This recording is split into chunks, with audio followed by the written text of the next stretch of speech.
It's your boy, Joey Nitro. Yeah, Joey Nitro. Upgrading and just taking parts, and I built the whip. Got the upgrades. Shout to all the guys who been here since the video my crib.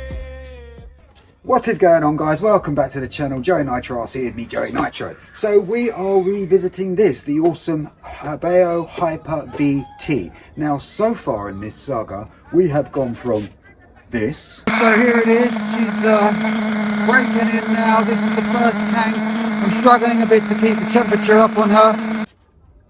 To this. But she's nice and lovely.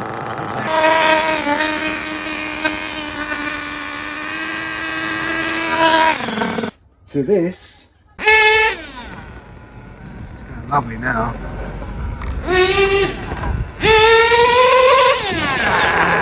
So good. And then this weekend, me and my son, we took some cars out. He took his brushless stuff out. I took this out, and the footage of that is here.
Okay, so as you can see, there has been problems with this, and there has been a lot of fun had.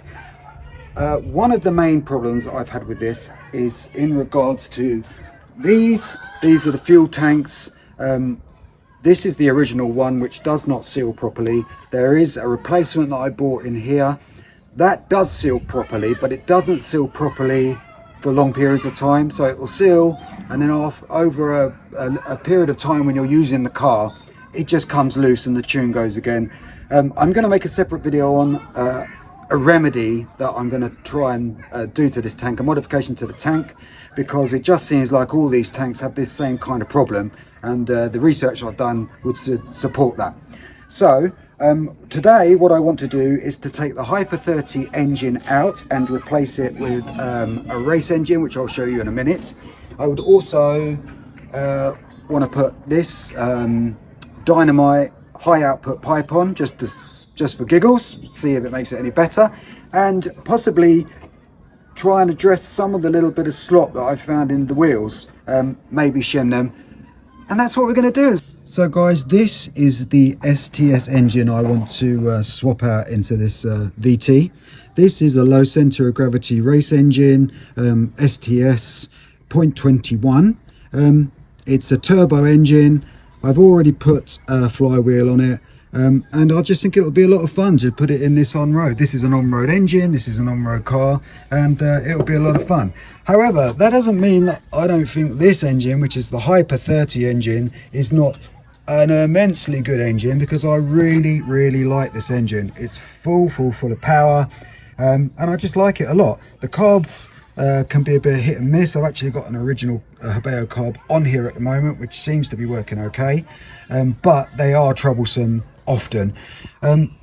This is the little bit of slop in the wheels. I don't know if you can see that. It's not terrible, but eliminating that will make this even better. And I would also, as I said, like to fit this Dynamite pipe to that STS engine and see how awesome this is.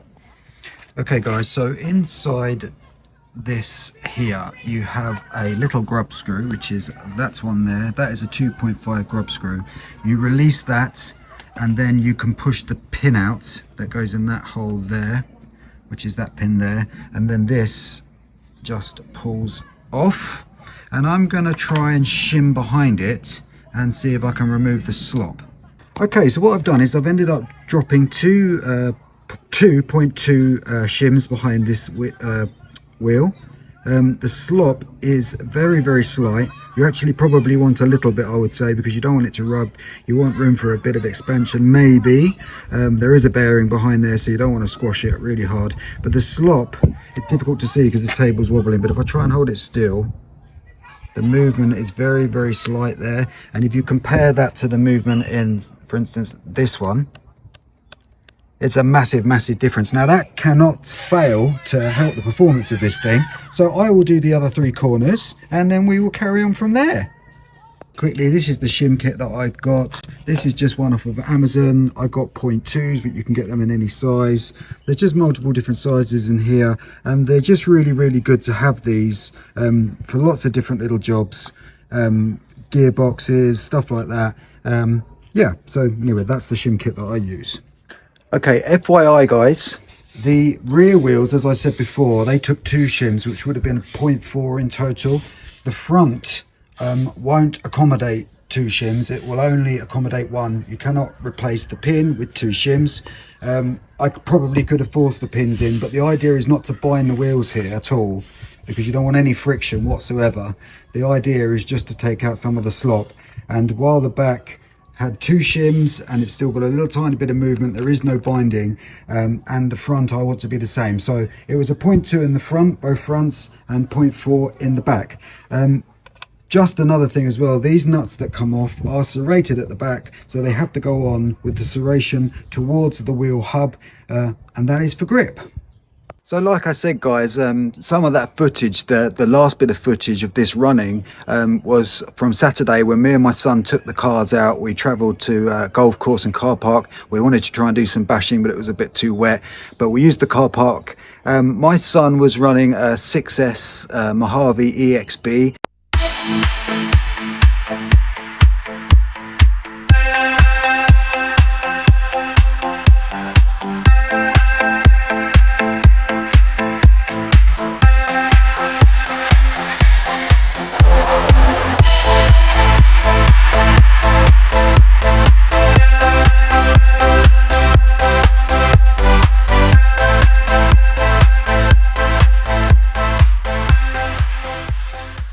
And I was running this with the Hyper 30, and we decided, as you do, to have a drag race. Now, I'm not going to tell you that I won that drag race, because my son did win, but I believe that this would have a chance at winning in a drag race if the conditions had been better. It was very wet, and obviously this has got slicks, and I guarantee you that round any kind of track this thing would have absolutely, you know, run rings around it. I mean, it's a big wobbly boaty type of truck, the Mojave. Really, really nice and very fast, but yeah, I was surprised that this thing, in my opinion, will keep up with it.